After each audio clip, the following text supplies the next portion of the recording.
ഏതാണ്ട് 6 നൂറ്റാണ്ടുകളുടെ ചരിത്രമാണ് പോയി. തിരുവിതാംകൂർ രാജ്യത്തിന്റെ മധ്യഭാഗത്ത് സ്ഥിതി ചെയ്യുന്ന ഈ ആറന്മുളയുടെ വള്ളംകളി മധ്യ തിരുവിതാംകൂറിന്റെ തന്നെ ഉത്സവമായി മാറിയിരിക്കുകയാണ്. ഈ മധ്യ തിരുവിതാംകൂറിന്റെ ഈ ഉത്സവം ഈ മധ്യ തിരുവിതാംകൂറിലെ എല്ലാ ജനവിഭാഗങ്ങളെ സംബന്ധിച്ചിടത്തോളം ദേശത്തും സ്വദേശത്തും വിദേശത്തും ഒക്കെ ജോലി ചെയ്യുന്ന എല്ലാ ആളുകളും ഈ മധ്യ തിരുവിതാംകൂറിലേക്ക് വന്ന് ഈ ആറന്മുള ജലോത്സവത്തിൽ പങ്കെടുത്തുകൊണ്ട് ഈ തിരുവോണം എന്ന് പറയുന്നത് ആറന്മുള പ്രദേശത്തുള്ളവരെ സംബന്ധിച്ചിടത്തോളം ഈ ഉത്തരവാദി ദിനമാണ്. ഈ വള്ളംകളിക്ക് എല്ലാവിധ ഐശ്വര്യങ്ങളും ഉണ്ടാവട്ടെ.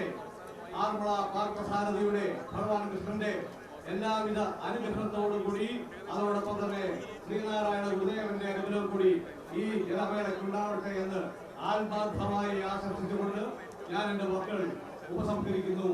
നന്ദി, നമസ്കാരം. ഉത്സവം ചെയ്യട്ടെ.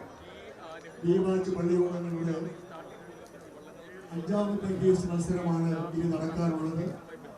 കോറ്റാത്തൂർ കൈതകോടി കീക്കൊടൂർ വയലത്തല പള്ളിയോടങ്ങളാണ് ദീപാച്ച് പള്ളിയോടങ്ങളുടെ 5ാമത്തെ കേസിൽ പങ്കെടുക്കാൻ പമ്പ ശാന്തയായി എന്ന് കിടക്കുകയാണ്. തന്റെ മാരണത്തിൽ തന്നെ മടിത്തട്ടിൽ പൈതങ്ങൾ തുള്ളിക്കളിക്കുന്നത് കാണുമ്പോൾ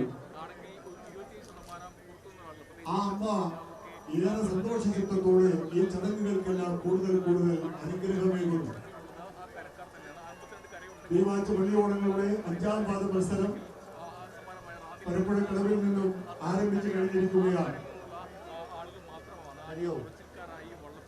അടുത്തതായി യോഗത്തെ അഭിസംബോധന ചെയ്യുന്നതിന് ശ്രീ രാജു എബ്രഹാം XMLA അവരുടെ ആദരവോടും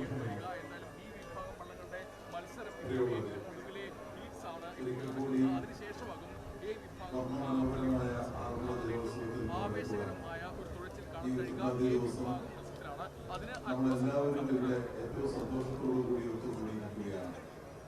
ഓരോ വർഷം കഴിയുമ്പോൾ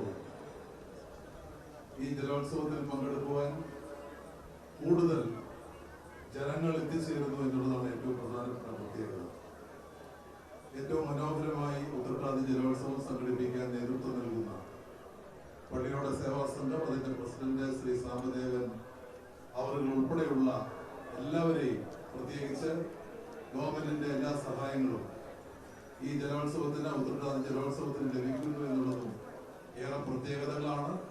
അതോടൊപ്പം തന്നെ നമ്മുടെ കരക്കാർ വെള്ള മുണ്ടുടുത്ത് വളരെ മനോഹരമായി പാടി തുഴഞ്ഞ് ഭഗവത് സ്തുതികൾ ആലപിച്ച് ഈ നാട് മാത്രമല്ല നമ്മുടെ കരകളിലെല്ലാം എത്രയോ മാസങ്ങൾക്ക് മുമ്പ് തന്നെ വലിയ തയ്യാറെടുപ്പുകളാണ് അവർ നടത്തുന്നത്. തീർച്ചയായിട്ടും നാനാജാതി മതസ്ഥരായ മുഴുവൻ ജനങ്ങളുടെയും പിന്തുണ നമ്മുടെ ജലരാജാക്കന്മാർക്കുണ്ട് എന്നതും ഏറ്റവും പ്രത്യേകത നിറഞ്ഞ കാര്യം തന്നെയാണ്. അതിന് നേതൃത്വം നൽകുന്ന NSSന്റെ കരയോഗങ്ങൾ, അവരെ പ്രത്യേകം ഈ സന്ദർഭത്തിൽ ഞാൻ അഭിനന്ദിക്കുന്നു. ഇത് വിജയിപ്പിക്കാൻ എല്ലാ സഹായങ്ങളും നൽകുന്ന ഉദ്യോഗസ്ഥന്മാർ, ഭരണ നേതാക്കന്മാർ, ജനപ്രതിനിധികൾ എല്ലാവരെയും ഒരിക്കൽ കൂടി പ്രത്യേകം അഭിനന്ദിച്ചുകൊണ്ട് ചുരുങ്ങിയ വാക്കുകൾ അവസാനിപ്പിക്കുന്നു. നന്ദി. ദീപാച്ച് പള്ളിയോടങ്ങളുടെ 5ാം പാദ മത്സരത്തിൽ 3 പള്ളിയോടങ്ങൾ അങ്ങനെ ആവേശത്തോടെ തുഴഞ്ഞെത്തുകയാണ്.